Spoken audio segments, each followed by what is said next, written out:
அன்பு உறவுகளுக்கு வணக்கம். இந்த நாளில் நீங்கள் நலமோடு மகிழ்ந்திருக்க உங்களை வாழ்த்துகிறேன். தனிமை எல்லாருடைய வாழ்க்கையிலும் இருக்குது. நல்லா படித்தவங்களா இருக்கலாம், அல்லது புரிதல் குறைவானவங்களா இருக்கலாம், வசதி இருக்கலாம், ஏழையாகவும் இருக்கலாம், நல்ல உடல் சுகத்தோடு இருக்கலாம், நோயுற்று இருக்கலாம். எல்லாருமே தனிமையை சந்தித்தவர்கள்தான். தனிமையை அனுபவிக்காத யாரும் இதுவரை வாழ்ந்ததும் இல்லை, இப்போது வாழ்றதும் இல்லை, வாழப்போறதும் இல்லை. ஆனால் தனிமை நம்ம என்ன செய்யும், தனிமையை நாம் என்ன செய்யலாம், அதுதான் இந்த காணொளியில் நம்ம பார்க்க போகிறோம். இதுவரை சப்ஸ்கிரைப் செய்யாதவங்க சப்ஸ்கிரைப், லைக், கமெண்ட், ஷேர் செய்கிறதோட மற்றவங்களும் பார்க்க உதவி செய்யுமாறு உங்களை அன்போடு கேட்டுக்கிறேன்.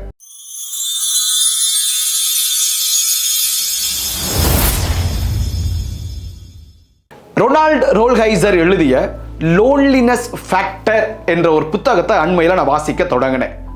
தனிமையும் வாழ்க்கையில் முக்கியம், தனிமையையும் கவனம் கொடுத்து பார்த்துக்கங்க என்ற பொருளில் இதை நாம் புரிஞ்சுக்கலாம். அந்த லோன்லினஸ் ஃபேக்டருங்கிற புத்தகத்தில் முதல் அத்தியாயத்தில் இவர் என்ன சொல்கிறார் அப்படின்னா, ஒரு காலத்தில் நம்ம எல்லாரும் கூட்டு குடும்பமாக வாழ்ந்தோம். இப்போ கூட ஒரு சிலர் கூட்டு குடும்பமாக வாழ்கிறத நம்ம பார்க்க முடியும். ஆனால் ஒரு காலகட்டத்தில் முன்னாடி நிறைய பேர் கூட்டு குடும்பமாக தான் வாழ்ந்தோம். நம்ம தாத்தா பாட்டி, அப்பா அம்மா, பிள்ளைங்க, பேர பிள்ளைங்கன்னு சொல்லி மொத்தமாக ஒரே குடும்பத்தில் வாழ்ந்தாங்க. ஒரு காலகட்டம் வந்தது, நம்ம தனியாக போனோம்னா கொஞ்சம் சுதந்திரமாக இருக்கலாம், நம்மளே சொந்தமாக முடிவு எடுக்கலாம், நம்ம பிள்ளைங்களை நல்ல பள்ளிக்கூடத்தில் படிக்க வைக்கலாம், தனியாக வேலை, தனியாக குடும்பம் சொல்லிட்டு அது ஒரு அழகான வாழ்வுன்னு நிறைய பேர் கற்பனை பண்ண ஆரம்பித்தாங்க.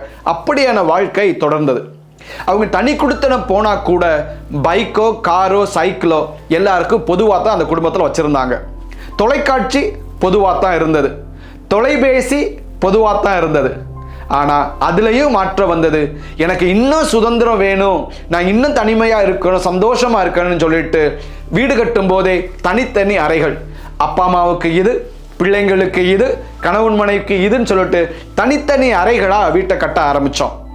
வீடு கட்டுவதோடு மட்டுமா, தனித்தனி தொலைக்காட்சி, தனித்தனி தொலைபேசி, தனித்தனி வாகனங்கள், எல்லாமே தனி தனி என்று போகும் பொழுது எது சுதந்திரம் என்று கருதினோமோ அதுவே தனிமை துயராக பலருக்கும் மாறிடுச்சு. இந்த தனிமை துயரில் இருந்தால் எப்படியெல்லாம் பாதிப்பு வரும்னு ரொனால்ட் ரோல்ஹைசர் என்ன சொல்றாருன்னா, முதல்ல அழகா சொல்றாரு, பொசசிவ்னஸ். அது எப்படி ஃபாதர், தனிமையில் இருக்கிறதுக்கும் பொசசிவ்னஸ்க்கு என்ன அர்த்தம்? நான் தனியாக இருக்கும் பொழுது எனக்குன்னு நான் யாரையும் வச்சுக்கிறது இல்லை, எந்த ஒரு நண்பர்கள்ட்டையும் நான் ஒட்டி போகிறதில்ல, அதிகமாக ஃபோன் எடுத்து பேசுறதில்ல. அவன் நண்பன் இங்கே கூப்பிடுவான், வாடா, இல்லைடா நான் விளாடா, வேலை இருக்குடா. ஆக நானும் பேசுறதில்ல, பேசுகிற நண்பனோடையும் பேசுறதில்ல, கூப்பிட்ற நண்பர்களோடையும் போகிறதில்ல. வீட்லையும் கூட அப்பா அம்மாட்ட அதிகமாக பேசாமல் அறைக்குள்ளே உட்காந்துக்கிறது. கேட்டால் நான் படிக்கிறேன், கேட்டால் நான் ஃபோன் பேசிக்கிட்டு இருக்கிறேன், கேட்டால் நான் கம்ப்யூட்டரில் படம் பார்த்துக்கிட்டு இருக்கேன்னு சொல்லிட்டு தனிமையாக போக போக ஒரு விரக்தி, ஒரு அல்லது அதுதான் சந்தோஷம்னு ஒரு வாழ்க்கை உருவாக ஆரம்பிக்குது பார்த்தீங்களா? அந்த நேரத்தில் நாமும் வேணும்னு சொல்லிட்டு யாராவது ஒரு நல்ல நண்பர்கள் வருவாங்க, நம்ம மேலேயும் ஆசைப்பட்டு நம்ம மேலே ஒரு பாசத்தில் நம்மையும் நண்பராக ஏற்றுக்கிற வருவாங்க. அந்த நண்பராக ஏற்றுக்க வர்றாங்கல்ல, அவங்களுக்கு அவங்களுடைய இந்த ஜாலியான சோஷியபிள் நேச்சர்னால அவங்களுக்கு நிறைய நண்பர்கள் இருப்பாங்க.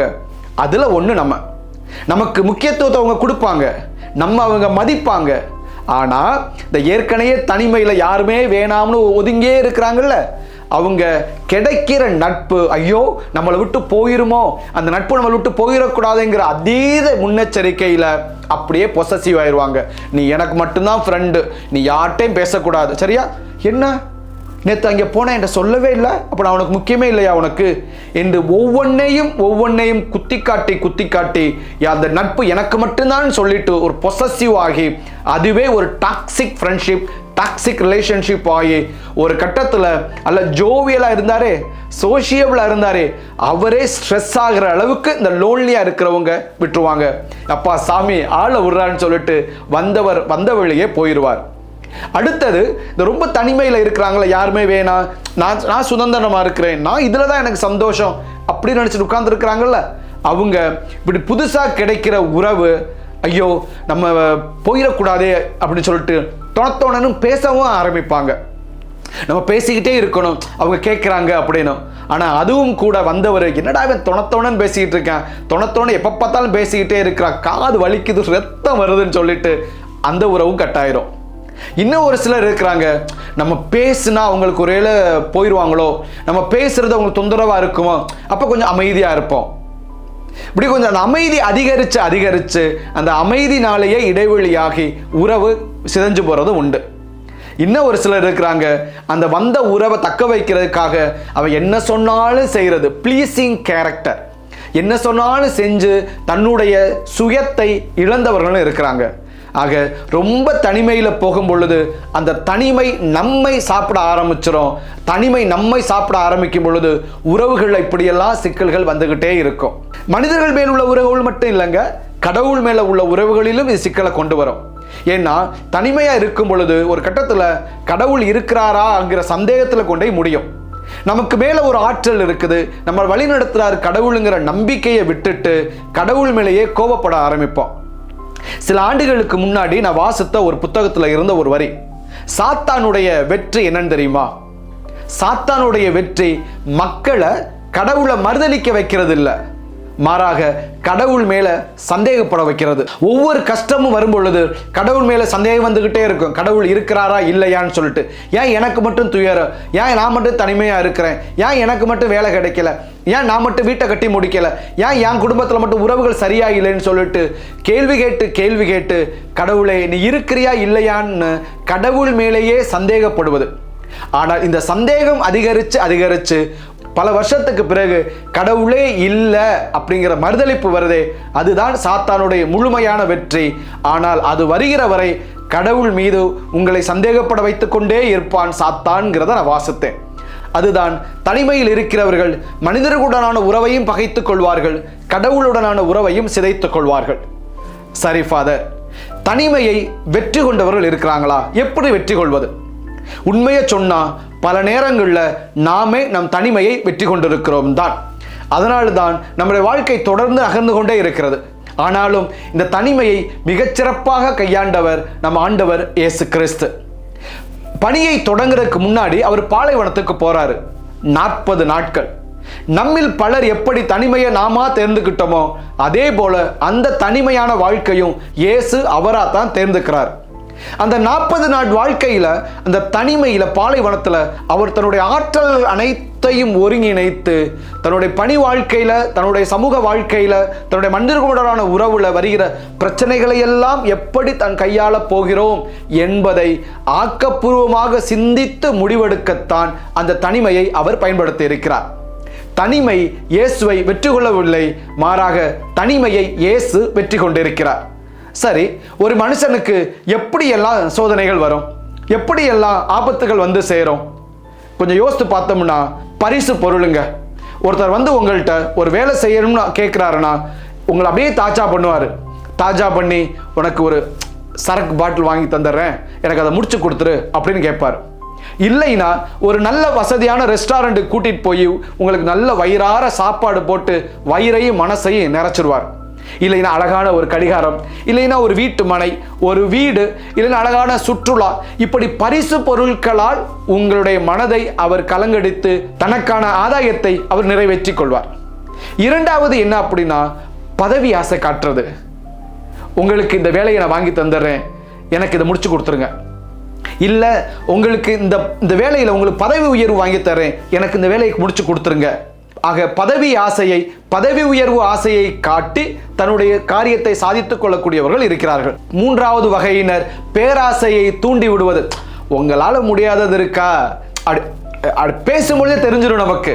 அப்படி ஆரம்பிக்கையிலேயே நீங்கள் பேசுறதெல்லாம் நான் கேட்டுக்கிட்டு இருக்கிறேன் ஃபாதர், உங்களுடைய காணொலியெல்லாம் நான் நிறைய கேட்குறேன், நான் சூப்பராக பேசுறீங்க அப்படி சொல்லிக்கிட்டே வரும் பொழுது நம்ம ஒரு காணொலியில் என்னைக்கோ பேசுனது அப்படி லேசாக சொன்னோம்னா, இல்லை ஃபாதர் நான் தலைப்பை பார்த்தேன், ஆனால் உள்ளே போய் ரொம்ப கேட்க முடியல, நேரம் இல்லை. இதை நான் ஜோக்குக்காக சொல்கிறேன் நான். ஆனால் பல நேரங்களில் நீங்கள் கொஞ்சம் யோசித்தீங்கன்னா காரியம் ஆகிறதுக்காக உங்கள்கிட்ட பேச வரவங்க எல்லாருமே உங்களை பற்றி அப்படியே முகஸ்துதி பண்ணி பாராட்டி அப்படி இக்கு வச்சு உள்ளே வருவாங்க. ஆக சோதனைகள் பரிசு பொருள்களால், பதவிகளால், பேராசையை தூண்டுவதால், பாராட்டை அள்ளி வீசுவதால் இப்போ நிறைய சோதனைகள் வந்து சேரும். இயேசுக்கும் அதுதாங்க வந்துச்சு. இயேசு அந்த 40 நாள் முடிஞ்சு வரும் பொழுது அலகை அவரை சோதிச்சதுன்னு பார்க்குறோம். என்ன சொல்லி சோதிச்சது? இந்த கல்லு, இந்த கல்லை நீ அப்பமாக்கி சாப்பிடு, உனக்கு தான் ஆற்றல் இருக்குல்ல. பரிசு பொருள் அது உணவு தான் இங்கே. ஏன்னா 40 நாள் பட்னியாக கிடந்து வர்றவர்கிட்ட சாப்பாடை கொடுத்து ஆசையை தூண்டுறது. இரண்டாவது, இங்க பாரு, இந்த இருக்கிற ஊர் உலகம் எல்லாத்தையும் நான் உனக்கே தந்துடுறேன், நீ தான் இதோட அதிபதி, நீ என்னை வணங்கு. அதிகாரத்தையும் பதவியையும் கொடுத்து மடக்க நினைப்பது. மூன்றாவது, நீ மேல கோபுரத்திலிருந்து குதிச்சாயின்னு வச்சுக்க, அப்படியே கடவுளுடைய தூதர்கள் உன்னை வந்து அப்படியே தாங்கிடுவாங்க, நீ சாதாரண ஆளா, கடவுளுடைய மனுஷையா, செய்யா. ஆசையை தூண்டுவது, தூவம் போடுறது. இந்த 3 வகையான சோதனைகளையுமே இயேசு வெற்றி கொண்டார். இந்த வெற்றி கொள்வதற்காகத்தான் அந்த 40 நாள் தனிமையை அவர் பயன்படுத்தி கொண்டார். சரி, அந்த தனிமையை அவர் எப்படி பயன்படுத்தினார்? புனித கிரகரி நசியான்சன்ஸ் ஒரு உவமையை சொல்றாரு. அந்த கிரகரி நசியான்சனுடைய அந்த உவமை அவ்வளோ அழகா இருக்குது, எளிமையா புரிஞ்சுக்க கொள்ளக்கூடியது. அவர் என்ன சொல்றாருன்னா, ஒரு ஊற்று மலையில இருக்குது, அந்த ஊற்றுல இருந்து அப்படியே சிற்றாறு உருவாகி வருது. அந்த சிற்றாறு உருவாகி வரும் பொழுது அப்படியே சின்னதா அப்படியே கிளை பிரிஞ்சிச்சுன்னு வச்சுக்கோங்களேன். வர்ற அந்த சிற்றாறு எவ்வளவுதான் கீழே வந்தாலும் சின்னதா பிரியும் பொழுது தண்ணீர் கொஞ்சம் கொஞ்சமா ஒவ்வொன்றுக்கும் இங்கிட்டு கொஞ்சம் அங்கிட்டு கொஞ்சம் இப்படி கொஞ்சம் கொஞ்சமா பிரிய ஆரம்பிச்சிடும். தண்ணி ரொம்ப கொஞ்சம் கொஞ்சமா பிரிய ஆரம்பிக்கும் பொழுது தண்ணியுடைய வேகம் குறைய ஆரம்பிச்சிடும். தண்ணி அதிகமாக முன்னாடி போய் சேராது. அப்படி தண்ணி அதிகமாகவும் வரல, வேகமாகவும் போகலைன்னு சொல்லும் பொழுது அங்கே உயிர்கள் வாழ்வதற்கோ பயிரிடுவதற்கோ போதுமான நீர் கிடைக்காது. அதே போல்தான் ஒவ்வொருவருக்குள்ளேயும் ஆற்றல்கள் நிறைய இருக்குது. நம்முடைய ஆற்றல்களை கொஞ்சம் கொஞ்சமா நம்ம பல்வேறு இடங்களை சிதற விட்டோம் அப்படின்னா, புரணி பேசுறதா இருக்கலாம், தகாததை பேசுறதா இருக்கலாம், தகாததை பார்க்கறதா இருக்கலாம், பழி சுமத்துறதா இருக்கலாம், பிறரை காயப்படுத்துறது களங்கப்படுத்துறதா இருக்கலாம், பொறாமப்படுறதா இருக்கலாம், மற்றவங்க முன்னேறதை சகிச்சுக்கிற முடியாததா இருக்கலாம். பல்வேறு விதத்தில் நம்முடைய ஆற்றல்களை கொஞ்சம் கொஞ்சமாக சிதறவிட்டோம் அப்படின்னா நம்முடைய ஆற்றல்னால் எந்த பயனும் இல்லை. மாறாக நீரூற்றிலிருந்து புறப்பட்டு வருகிற நீர் ஒரே ஓடையில் ஒரே திசையில் தொடர்ந்து பயணிக்கும் பொழுது நீருக்கான வேகமும் இருக்கும், நீர் நிறைய வரும், அங்கே உயிர்கள் வாழும், பயிர்கள் விளையும். அதே போல நம்முடைய ஆற்றல்களையும் நாம் ஒருங்கிணைத்து கொண்டு வருகிற பொழுது அங்கே பலன் விளையும். இதைத்தான் இயேசு அந்த பாலைவனத்தில் இருந்து தன்னுடைய ஆற்றல் அனைத்தையும் ஒருமுகப்படுத்தினார். தனிமைதான், ஆனால் அந்த தனிமை தன்னை பக்குவப்படுத்துவதற்கான தனிமை, தன்னுடைய ஆற்றல் அனைத்தையும் ஒருமுகப்படுத்தி ஒரு வழியில் ஒருங்கிணைக்கிற தனிமை. அந்த ஒருங்கிணைத்ததால் தான் பின்னால் வந்த அலகையின் சோதனையை அல்லது பின்னால் வந்த தன் வாழ்க்கையில் ஏற்பட்ட பல்வேறு தடங்கல்களை இயேசுவால் சந்திக்க முடிந்தது, வெற்றி கொள்ள முடிந்தது. அன்புக்குரியவர்களே, நம்முடைய வாழ்க்கையில் தனிமை தவிர்க்க முடியாததுதான். லோன்லினஸ் ஃபேக்டர், தனிமை நம் வாழ்க்கையின் ஓர் அங்கம்தான். ஆனால் அந்த தனிமை நம்மை சாப்பிட அனுமதித்தோமே என்றால் உறவிலும் பகைமை வரும், கடவுளின் அன்பிலும் அங்கே சிக்கல் வரும். மாறாக நம்முடைய தனிமையில் நம்முடைய ஆற்றல்களை ஒருங்கிணைத்து நாம் பயணிக்க தொடங்கினோம் என்றால் கடவுள் மீதான அன்பும் ஆற்றலும் மட்டும் பெருகுவதல்ல, மாறாக நீங்களும் ஒரு கவிஞராக, நீங்களும் ஒரு பேச்சாளராக, நீங்களும் ஒரு சாதனையாளராக, நீங்களும் ஒரு நல்ல ஆசிரியராக, நல்ல தொழில் அதிபராக வாழ்க்கையில் உங்களால் முன்னேற முடியும். அத்தகைய அற்புதமான வாழ்வை நீங்கள் வாழ உங்களை வாழ்த்துகிறேன். இறைவன் உங்களோடு உடனிருந்து வழி நடத்துவாராக. God bless you.